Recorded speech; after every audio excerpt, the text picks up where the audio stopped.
Discuss करेंगे evaluation को। जो हमारी परफॉर्मेंस इवैल्यूएशन होती है उसको हम लोग आज इसके मीनिंग के बारे में थोड़ा सा जानेंगे और उसके जो ऑब्जेक्टिव होते हैं, स्कोप होते हैं, करैक्टरिस्टिक्स होती हैं, इसके क्या फंक्शंस होते हैं और यूटिलिटीज़ के बारे में बिल्कुल डिटेल में हम लोग जानेंगे। तो दोस्तों वीडियो को बिल्कुल भी स्किप मत करना, आप लोगों के लिए बहुत इंपॉर्टेंट है। तो वीडियो को लाइक कर देना, अपने दोस्तों के साथ इसको शेयर ज़रूर करना दोस्तों, और कमेंट में फीडबैक देना बिल्कुल भी मत भूलना।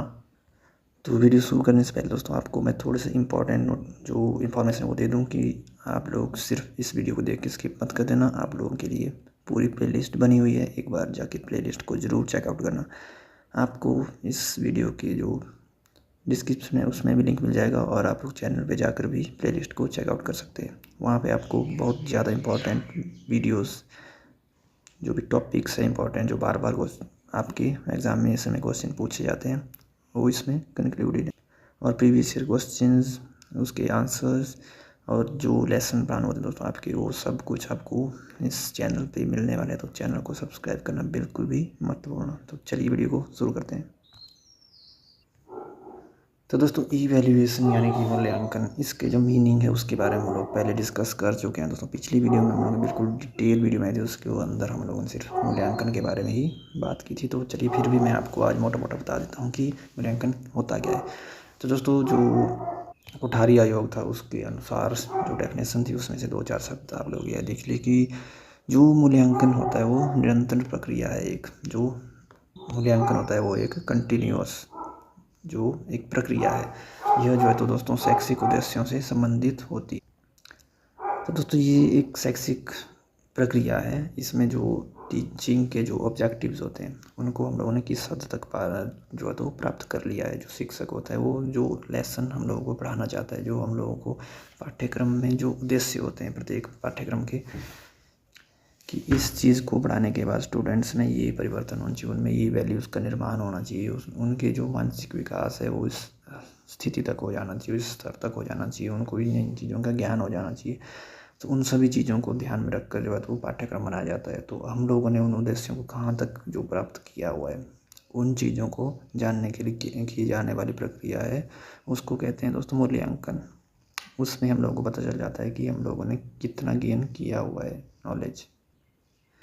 और दोस्तों जो मूल्यांकन होता है यह not just related to achievement but सुधार, यानी कि जो ये होता है मूल्यांकन, ये सिर्फ अचीवमेंट तक ही सीमित नहीं होता है, इससे संबंधित ही नहीं होता है, बल्कि इसके द्वारा जो है तो पाठ्यक्रम होता है जो हमारा, उसके अंदर सुधार भी किए जाते हैं कि ये टीचिंग मेथड जो है तो काम नहीं कर रहा है, ये लेसन जो है तो कठिन है, इसको थोड़ा सा नॉर्मल करना है या कुछ इसमें चेंजेस करने की ज़रूरत है, और इसको इस तरीके से हम लोग डेवलप कर सकते हैं और ज़्यादा इसको इम्प्रूव कर सकते हैं ताकि छात्रों को जो है तो ज़्यादा अच्छे से समझ आ सके।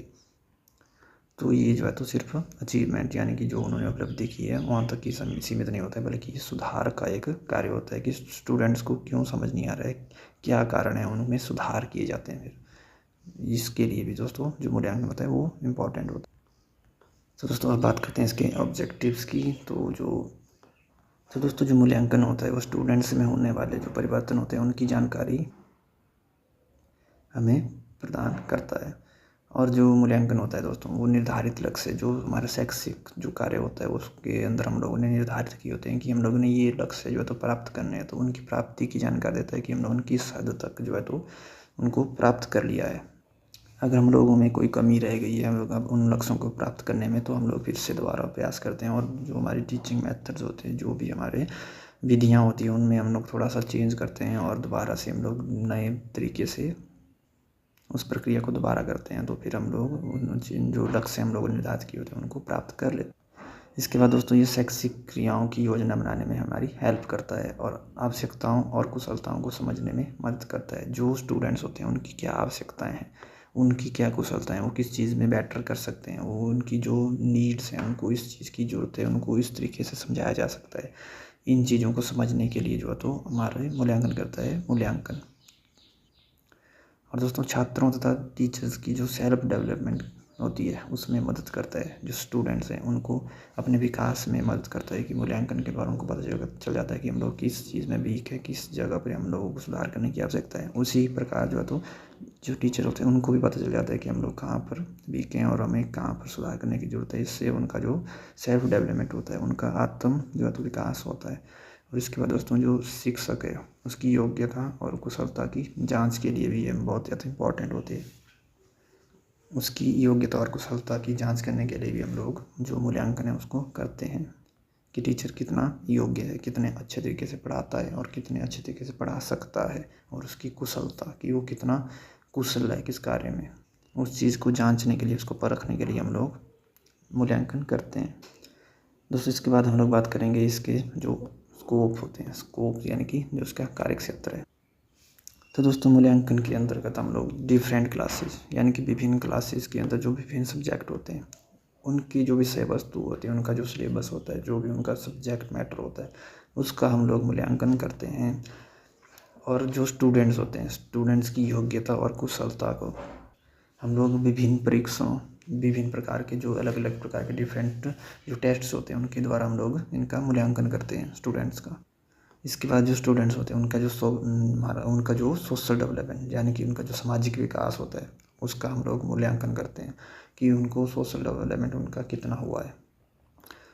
और दोस्तों इसके अंतर्गत जो डिफरेंट स्टेजेस के जो विभिन्न स्तरों के जो विद्यार्थी होते हैं उनका जो शारीरिक विकास है वो कितने सही ढंग से हुआ है और कितना हुआ है, उसको जांचने के लिए भी मूल्यांकन किया जाता है। उसके बाद जो स्टूडेंट्स होते हैं उनका नैतिक विकास, उनमें जो मोरल वैल्यूज़ होती हैं उनका निर्माण कितने हद तक हुआ है, कितने वो जो है तो नैतिक रूप से विकसित हुए हैं, उसका भी मूल्यांकन किया जाता है। मूल्यांकन जो है तो उसके लिए भी किया जाता है। और उनके मानसिक विकास, सामाजिक, भावनात्मक, संवेगात्मक सभी प्रकार का मूल्यांकन जो है तो किया जाता है। इन सभी के विकास को जांचने के लिए मूल्यांकन किया जाता है दोस्तों। इसके बाद बात करते हैं हम लोग मूल्यांकन की जो विशेषताएं होती हैं यानी कि उनकी जो करैक्टरिस्टिक्स होती हैं उनके बारे में बात करते हैं। तो दोस्तों जो मूल्यांकन होता है वो कंटिन्यूअसली चलता रहता है यानी कि कंटिन्यूटी होती है, उसमें निरंतरता होती है। ये जो है तो वर्ष भर चलता रहता है दोस्तों। स्टूडेंट के एडमिशन लेने से लेकर उसके जो विद्यालय से निकलने तक जो है तो मूल्यांकन होता रहता है। इसको जानते रहते हैं कि उसका कौन सा डेवलपमेंट हुआ है, सामाजिक विकास हुआ है नहीं हुआ है, उसको शिक्षण प्रक्रिया के दौरान, उसको क्लास में, उसके प्लेग्राउंड में, उसको स्कूल के बाहर भी जैसे उसके अभिभावक होते हैं वो भी उसका मूल्यांकन करते रहते हैं। तो ये जो है तो एक कंटिन्यूअस प्रक्रिया। और दोस्तों यह व्यापक प्रक्रिया, एक कम्प्रिहेंसिव प्रक्रिया है। इसमें कम्प्रिहेंसिवनेस होती है। इसमें दोस्तों आप लोगों को पता होगा कि जो स्टूडेंट होता है उसका सामाजिक विकास होता है वो कई कारकों के ऊपर डिपेंड करता है। तो दोस्तों स्कूल के अंदर जैसे प्लेग्राउंड में, उसका क्लासरूम में, उसका अपने फ्रेंड्स के साथ, उसका अपने टीचर्स के साथ जो है तो कैसे उसका उसको मिलना जुलना, उसके बातचीत करना, उसका स्टडी में वो कैसा है, उसका जो स्वास्थ्य है वो कैसा है, वो सब चीज़ें जो है तो दोस्तों मूल्यांकन के अंतर्गत देखी जाती हैं। उसको जो एक्स्ट्रा करिकुलर एक्टिविटीज़ होती हैं उनमें वो कैसा है, वो सारी चीज़ें जो है तो मूल्यांकन के अंतर्गत आती हैं। इसलिए जो है तो मूल्यांकन व्यापक होता है दोस्तों। इसमें बहुत सारी चीज़ें इंक्लूडेड होती हैं। वो सिर्फ एक ऐसा नहीं कि एग्जामिनेशन से संबंधित ही होता है, वो सारे जो भी करिकुलम में चीज़ें होती हैं उस सभी को इंक्लूड करके जो है तो एक मूल्यांकन किया जाता है। तो दोस्तों अगला पॉइंट भी यही है क्योंकि कक्षा तक ही सीमित नहीं होता है, नॉन कंफाइनमेंट टू क्लासरूम, यानी कि यह कक्षा तक ही सीमित नहीं होता है। उसकी जो ओवरऑल एक्टिविटीज़ होती है उनको सबको ध्यान में रखकर उसका एक निष्कर्ष निकाला जाता है, वो होता है मूल्यांकन दोस्तों। और इसके बाद अगला पॉइंट है देखो, involvement of all agencies concern with education. तो शिक्षा से संबंधित सभी जो भी साधन होते हैं उनके साथ संबंधित होता है जो मूल्यांकन होता है हमारा। तो दोस्तों ये शिक्षा के साथ जो भी संबंधित हो, जैसे कि स्वास्थ्य विभाग हो गया और जो भी एजेंसीज होती हैं, उसका परिवार हो गया, उसके विभाग हो गए, वो सभी जो है तो इसमें इंक्लूड होते हैं उसके जो मूल्यांकन होता है उसमें। जैसे कि उसका जो शारीरिक विकास है, उसका जो स्वास्थ्य है, उसका भावनात्मक विकास है, वो सभी को ऑब्जर्व करने के, जैसे कि डॉक्टर्स देखे हो गए आप लोगों ने कि आपका जो हेल्थ चेकअप होता है स्कूल में आकर जो है तो स्वास्थ्य विभाग आपकी हेल्थ का जो है तो चेकअप करता है कि सभी स्टूडेंट्स कैसे हैं, सभी को कोई रोग तो नहीं है, किसी में कोई विकलांगता तो नहीं, किसी की आँखों में कोई देखने में कोई दिक्कत तो नहीं है। इसलिए स्वास्थ्य विभाग भी हमारे विद्यालय में जो तो चेकअप के लिए आता है। तो ये जो सारी एजेंसीज होती हैं सारी जो है तो स्टूडेंट को इवैल्यूएशन करने में इन्वॉल्व होती हैं। तो इन्वॉल्वमेंट ऑफ ऑल एजेंसी यानी कि सभी एजेंसी जो भी शिक्षा के साथ जुड़ी हुई हैं वो इसमें इन्वॉल्व होती हैं मूल्यांकन में। और जो लास्ट दोस्तों करैक्टरिस्टिक्स मैंने यहाँ पर ऐड की हुई है वो है शिक्षा प्रक्रिया में सुधार। तो दोस्तों जो शिक्षा प्रक्रिया उसमें सुधार के लिए दोस्तों बहुत ज़्यादा इंपॉर्टेंट होता है जो मूल्यांकन होता है। मूल्यांकन के द्वारा ही हम लोगों को जो है तो शिक्षा प्रक्रिया की क्या खामियाँ हैं, कहाँ पर इसमें इम्प्रूवमेंट की ज़रूरत है, वो चीज़ें हमें पता कैसे चलती हैं, वो चलती हैं हम लोगों को मूल्यांकन से। तो शिक्षा प्रक्रिया में जो सुधार होता है उसके लिए भी बहुत ज़्यादा इम्पॉर्टेंट होता है हमारा जो मूल्यांकन होता है। इसके बाद बात करते हैं दोस्तों इसके फंक्शन और यूटिलिटीज़ के, यानी कि जो कार्य होते हैं इसके और उसकी उपयोगिताएं होती हैं उनके बारे में। तो जो मूल्यांकन होता है दोस्तों ये हमारी हेल्प करता है तो जो उपलब्धियाँ होती हैं उपलब्धि परीक्षण के लिए, जो बच्चों की उपलब्धियाँ होती हैं उनको जो है तो टेस्ट करने के लिए, उनका पता लगाने के लिए कि कैसे क्या क्या जो है तो स्टूडेंट्स ने नॉलेज गेन कर लिया, क्या क्या स्किल उन्होंने एक्वायर कर लिए, कहाँ तक उनका जो है तो उनका विकास हो चुका है, उसको पता करने के लिए यह हमारी मदद करता है। उसके बाद इम्प्रूव स्टूडेंट्स पर्सनैलिटी, जो स्टूडेंट होते हैं उनका व्यक्तित्व जो है तो उसका विकास करने में जो तो मदद करता है हमारी। और दोस्तों ये जो है तो सक्सेस इन टीचिंग, शिक्षण में जो है सफलता प्राप्त करने के लिए हमारी मदद करता है। और इसके बाद दोस्तों ये हमारी मदद करता है लक्ष्य को स्पष्ट करने के लिए, टू क्लैरिफाई ऑब्जेक्टिव्स। तो दोस्तों टीचर जो है तो जो उसने अध्ययन करवाना होता है उसको पहले उसको जो ऑब्जेक्टिव होते हैं कि इसको मैंने ये टॉपिक पढ़ाना है, ये लेसन पढ़ाना है, या कोई भी चीज़ हम लोगों ने उसको पढ़ानी है स्टूडेंट्स को, तो स्टूडेंट्स के अकॉर्डिंग टीचर पहले उनका जो है तो मूल्यांकन करता है कि उनको कितना नॉलेज है, या उनको जो टीचिंग उसने करवानी है इसको करवाने के बाद उनमें क्या क्या सुधार जो है तो उनमें होना चाहिए, उनके व्यवहार में क्या क्या चेंजेस आने चाहिए। तो इससे जो है तो उसके ऑब्जेक्टिव्स होते हैं वो जो है तो क्लियर होते हैं कि मैं ये पढ़ाना है तो इससे इनमें ये जो है तो उनके व्यवहार में चेंजेस मैंने लाने हैं। तो इससे जो है तो लक्ष्य स्पष्ट हो जाता है, उसका जो ऑब्जेक्टिव्स होते हैं वो क्लियर हो जाते हैं उसको। और क्लासिफिकेशन ऑफ स्टूडेंट्स यानी कि वर्गीकरण में सहायता करता है कि स्टूडेंट्स दोस्तों ऐसा नहीं कि सेपरेशन से हमारा मतलब नहीं वर्गीकरण से, बल्कि उसको ये पता चल जाता है कि ये स्टूडेंट्स तो वीक है इस सब्जेक्ट में, इस पर्टिकुलर चीज़ में, इस फील्ड में कमज़ोर है थोड़ा सा, तो इसको फिर स्टूडेंट को जो है तो उसको रिमेडी वगैरह प्रदान करने में, या मतलब जो भी उसको अब टीचिंग मेथड वगैरह में चेंज करने हैं वो उसके अकॉर्डिंग थोड़ा सा चेंज करने के लिए उसको मदद करते हैं, ताकि उसको पता चल जाए कि किस व्यक्ति का जो है तो IQ कितना है, और किस व्यक्ति का जो स्टूडेंट है उसको थोड़ी ज़्यादा एफर्ट लगाने की आवश्यकता है। इसलिए वो जो स्टूडेंट का वर्गीकरण कर सकता है कि वो रोल नंबर इतने से इतना, या ये वाला जो बच्चा है इसका IQ बहुत ज़्यादा है तो मैं इसको थोड़ा सा अपने तरीके से जो है तो ट्रीट करूँगा, और जो कमज़ोर है थोड़ा उसको मैं थोड़ा आगे बिठाऊँगा, या उसके थोड़ा जिसको सुनने में कमज़ोरी है या किसको अगर देखने में कमज़ोरी है तो उसको फिर अपने हिसाब से जो है तो ट्रीटमेंट मिल सकता है। तो ये वर्गीकरण करने में सहायता कर। तो दोस्तों इसके बाद एक्ट एज इंसेंटिव, तो ये जो है तो प्रेरणा के रूप में भी कार्य करता है। जो हमारा मूल्यांकन होता है दोस्तों ये स्टूडेंट्स को मोटिवेट करता है कि मैं इस बार थोड़ा और ज़्यादा बेहतर कर सकता था, तो अगर मैंने इस बार जो है तो इतना अच्छा कर लिया तो मैं इससे जो अगली बार मैं थोड़ा और ज़्यादा इम्प्रूव करूँगा और ज़्यादा बेहतर करूँगा। और उसको जो है तो पता चल जाता है अपने कि मैं बहुत अच्छा कर रहा हूँ इस वक्त, या मैं कम कर रहा हूँ। अगर स्टूडेंट कोई कम कर जो है तो अचीव कर रहा है तो वो मोटिवेशन लेगा कि मैं अब अगली बार जो है तो थोड़ा और एफर्ट लगा के थोड़ा और मेहनत करके इससे अच्छा बेहतर कर सकता हूँ। अगर कोई बेहतर कर रहा है तो उसको और ज़्यादा मोटिवेशन मिल सकती है कि मैं इससे भी बेहतर करूँगा।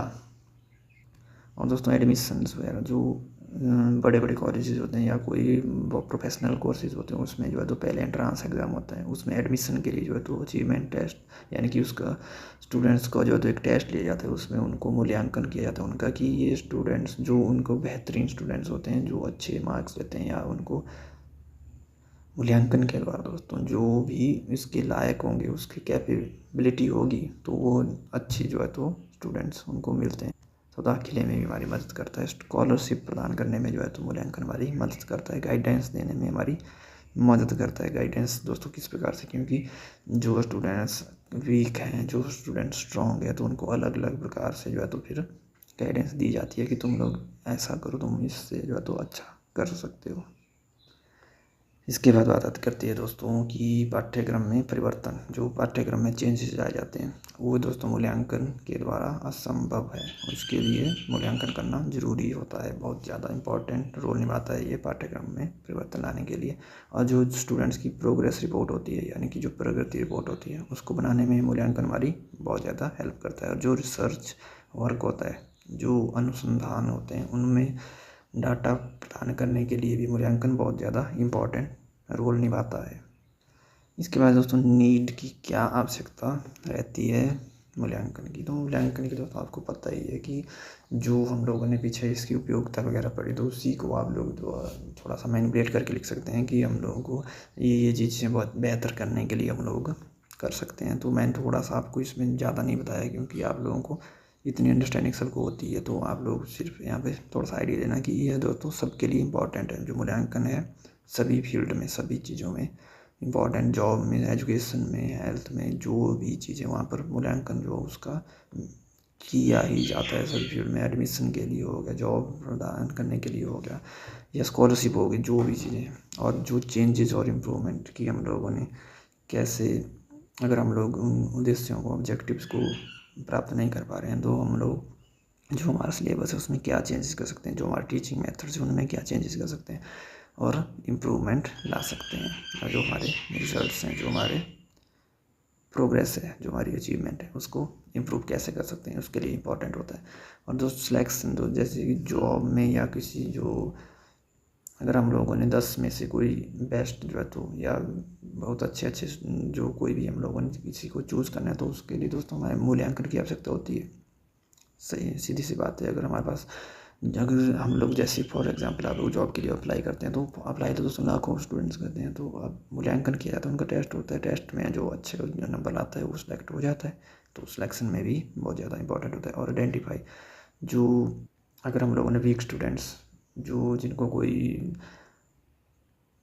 अधिगम से संबंधित कोई परेशानी है, या कोई, अगर हम लोगों ने ढूंढना है कि किसको मतलब क्या है, जो हम लोगों ने पढ़ाया है वो समझ आया या नहीं आया, तो अगर हम लोगों ने पता करना है कि किस किस को नहीं आया समझ, उनको आइडेंटिफाई करने में, तो हम लोग मूल्यांकन करते हैं दोस्तों। उसके हमारे टेस्ट लेते हैं, फिर उसके बाद हम लोग दोस्तों उनको डायग्नोस करने के लिए, यानी कि उनको निदान करने के लिए, उन जो समस्याएं उनको आ रही हैं पढ़ाई करने में, तो उनको डायग्नोस करने, उनका निदान करने के लिए भी ये बहुत ज़्यादा इंपॉर्टेंट होता है।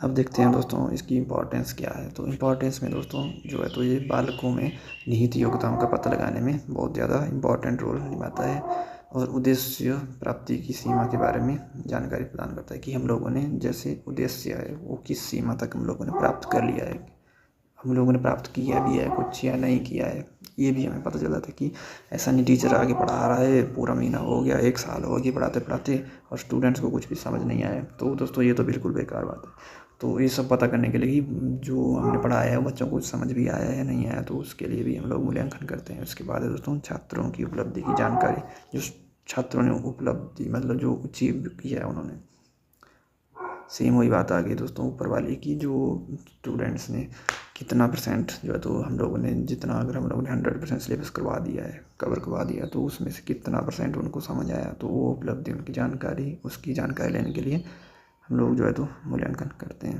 इसके बाद है शिक्षण में परिवर्तन और वांछित सुधार। जो हमारी टीचिंग लर्निंग प्रोसेस होती है उसमें जो हम लोग टीचिंग मेथड यूज़ करते हैं, जो भी हम लोग TLM यूज़ करते हैं, या जो भी हम लोग शिक्षण सूत्र जो है तो यूज़ करते हैं, तो वो अगर कार्य कर रहे हैं, अगर उनसे बच्चों को समझ आ रहा है, तो तब तो अच्छी बात है। अगर जो है तो नहीं आ रहा है समझ, तो टीचर जो है तो या तो अलग अलग तरीके से कर सकता है, जैसे कि व्याख्यान विधि का प्रयोग कर दिया, या किसी स्टोरी टेलिंग मेथड का यूज़ कर दिया, या बच्चों को जैसे भी बच्चे अगर समझना चाहते हैं, उनको जैसे भी समझ आ रहा है, तो वो अपने जो शिक्षण की जो विधि है उसको चेंज कर सकता है, उसमें परिवर्तन कर सकता है दोस्तों। अगर बच्चों को ब्लैक बोर्ड पे लिख के समझ आ रहा है तो उनको लिख के बताएगा, अगर उनको स्टोरी टेलिंग या स्टोरी की तरह सुन के अगर उनको समझ आ रहा है तो उनको सुन के सुनाएगा, अगर पढ़ा के उनको, अगर बुक से पढ़ के स्टूडेंट्स को समझ आ रहा है तो उनको बुक से पढ़ाएगा। तो शिक्षण में परिवर्तन करना, और जो वांछित सुधार हैं दोस्तों कि कहाँ कहाँ हम लोगों को सुधार करने की ज़रूरत है, वो भी हमें मूल्यांकन से पता चलते हैं।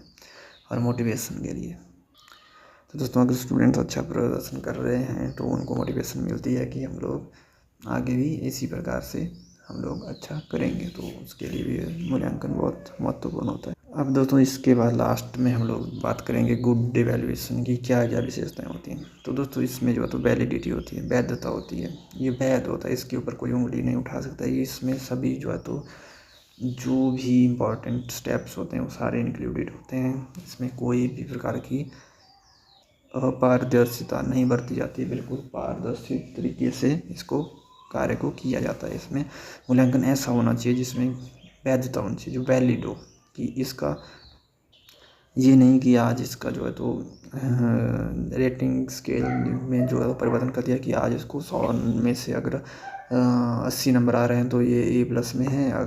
ऐसा नहीं कि कल को बोल दिया कि नहीं नहीं A+ नहीं है तो D में है, B में है, C में है। ऐसा नहीं होना चाहिए, वैलिडिटी होनी चाहिए कि एक बार जो बता दिया कि इसके 80 मार्क्स हैं या 99 मार्क्स हैं तो उसके 99 ही होने चाहिए। उसको अगर जो ग्रेड मिल गया वो मिल गया। फिर उसके बाद उसके ऊपर ऐसा नहीं होना चाहिए कि अगर किसी और टीचर ने एग्ज़ाम लिया होता तो मेरे मार्क्स बढ़ सकते थे, या किसी और दिन एग्ज़ाम हुआ होता तो मेरे मार्क्स जो है तो ज़्यादा हो सकते थे। ऐसा कुछ नहीं होना चाहिए। और इसके बाद दोस्तों विश्वस्तता होनी चाहिए उसके ऊपर, जो हम लोगों ने मूल्यांकन किया उसके ऊपर हमें विश्वसनीयता होनी चाहिए। तो दोस्तों वैलिडिटी का मतलब हुआ कि मतलब जैसे जैसे कि अगर सोशल साइंस का जो एग्ज़ाम हो रहा है तो उसमें जो मार्क्स दिए जाएँ वो सिर्फ सब्जेक्ट मैटर का जो नॉलेज है उसको ध्यान में रख कर दिए जाए, ना कि ऐसा कि स्टूडेंट की कोई हैंड राइटिंग अच्छी नहीं है, अगर उसकी भाषा का प्रयोग जो है तो वो थोड़ा उसके व्याकरण सही नहीं है तो उसको ध्यान में न रखा जाए, बल्कि उसका जो कंटेंट है, जो उसने बताना चाहता है, उसको कितना नॉलेज है उसके बारे में ध्यान दिया जाए। कि सामाजिक अध्ययन का विषय है तो उसको सामाजिक अध्ययन के विषय के अकॉर्डिंग ही आंसर के मार्क्स दिए जाए, ना कि उसको ऐसा देखा जाए कि इसकी हैंड राइटिंग अच्छी नहीं है, इसके ऊपर कोई ध्यान नहीं दिया जाना चाहिए उसको। जो भाषा की कमजोरी होती है ऐसी किसी भी अन्य बात को जो है तो विद्यार्थी के अंकों पर जो है तो कोई प्रभाव नहीं पड़ना चाहिए। दोस्तों जो वस्तुनिष्ठ क्वेश्चन होते हैं दोस्तों, जैसे कि जो जिनमें हम लोगों को लिखना होता है उनमें यह जो है तो गुण विद्यमान होता है। तो दूसरा है दोस्तों हमारे पास विश्वस्तता यानी कि रिलायबिलिटी। तो दोस्तों इसका जो अर्थ होता है वो होता है कि मूल्यांकन चाहे कोई भी करे, किसी भी समय करे, मूल्यांकन का जो परिणाम है सदा सही ही होना चाहिए। ऐसा नहीं होना चाहिए कि अगर कोई और परीक्षक जो है तो हमारी अगर परीक्षा लेता तो हमारे मार्क्स जो है तो ज़्यादा आते या हम लोग बहुत अच्छा कर सकते थे। ऐसा बिल्कुल भी नहीं होना चाहिए दोस्तों। इसमें परीक्षक या परीक्षा का जो समय है उसका कोई प्रभाव नहीं पड़ना चाहिए। तो दोस्तों अगर मूल्यांकन में ऐसी विधियों का प्रयोग होता है तो जो विद्यार्थी है उसको यह विश्वास होता है, यह विश्वस्तता होती है कि जो मुझे अंक मिले हैं वो मुझे इतने ही मिलने थे, चाहे मैं कुछ भी कर लेता या मतलब कोई भी परीक्षक हमारी परीक्षा लेता। ऐसा बिल्कुल भी नहीं रहना चाहिए कि अगर किसी और ने लिए होते तो हमें और बहुत अच्छे नंबर आ सकते थे। तो ये होती है विश्वस्तता। इसके बाद है दोस्तों ऑब्जेक्टिविटी यानी कि वस्तुनिष्ठता। तो दोस्तों जो वस्तुनिष्ठता होती है उसका अर्थ होता है कि जो क्वेश्चन का आंसर होना चाहिए वो सिर्फ एक ही होना चाहिए। ऐसा नहीं होना चाहिए कि अगर जैसे कि हम लोग कई बार टेस्ट देते हैं तो उसमें एक आंसर की में कुछ और आंसर होता है, कुछ की अगर दूसरी आंसर की में देखते हैं तो कुछ और होता है, जब रिजल्ट आता है तो उसका आंसर कोई और ही निकल जाता है। तो ऐसा नहीं होना चाहिए। जो आंसर होना चाहिए वो सिर्फ एक होना चाहिए, कि ऐसा होना चाहिए, उसके अराउंड ही होना चाहिए। ऐसा नहीं कि अगर परीक्षक को पसंद नहीं आया तो उसने उसके नंबर काट दिए। अगर उसको कोई अपने हिसाब से अगर इसको ये बड़ा अच्छा लग रहा है कि इसने ये क्वेश्चन अच्छा लिखा है तो उसके उसके नंबर लगा दिए। इसका जो पसंद या नापसंद का कोई उसमें रोल नहीं होना चाहिए। ये वस्तुनिष्ठता के अंदर आता है। इसके बाद दोस्तों सरलता यानी कि जो मूल्यांकन प्रक्रिया होती है वो सरल होनी चाहिए। इसके बाद आता है कॉम्प्रिहेंसिवनेस यानी कि विस्तृत होनी जरूरी है। तो दोस्तों विस्तृत होने से मतलब ये है कि जो हम लोगों ने पूरे साल में सिलेबस हम लोगों ने पढ़ा होता है तो उसमें ऐसा नहीं होना चाहिए कि किसी एक ही पोर्शन से क्वेश्चन पूछे जाएं और कोई दूसरा पोर्शन जो है तो बच जाए, बल्कि जो क्वेश्चन पेपर है या मूल्यांकन के लिए जो हम लोग क्वेश्चंस लें वो इस प्रकार से लिए जाएं कि सभी पोर्शंस को कवर करते हों। वो ऐसा नहीं कि किसी ने अगर कोई 4 क्वेश्चन किसी पर्टिकुलर पार्ट से पढ़े हैं लेकिन वो एग्ज़ाम में नहीं आते हैं और दूसरे पोर्शन से क्वेश्चन पूछ लिए जाते हैं, तो वो बच्चा जो है तो फेल हो जाएगा।